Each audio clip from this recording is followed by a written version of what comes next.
அடுத்த கொரோனாவுக்கு நீங்களும் ஒரு காரணமாயிடாதீங்க.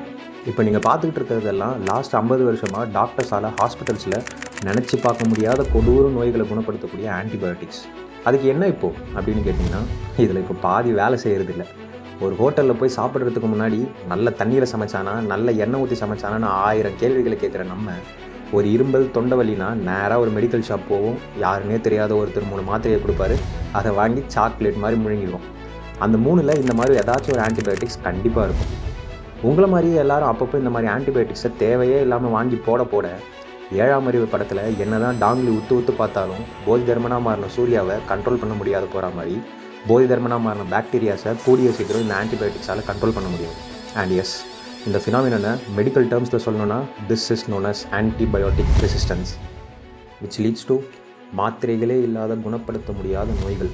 கிட்டத்தட்ட கொரோனா காலகட்டத்தில் எந்த மாத்திரையை கொடுத்து கொரோனாலேருந்து இந்த உயிரை காப்பாற்ற முடியும்னு வேறு வழி தெரியாமல் டாக்டர்ஸ் திகச்சு போய் நின்ன மாதிரி ஒரு நிலைமை. ஆனால் 90% ஆஃப் த டைம் நீங்கள் இந்த டேப்லெட்ஸை போடவே இல்லைனாலும் 3 நாளில் அந்த ப்ராப்ளம்ஸ்லாம் தானாக சரியாயிடும். ஸோ நெக்ஸ்ட் டைம் இந்த டேப்லெட்ஸை அப்யூஸ் பண்ணுறதுக்கு முன்னாடி just think for a while.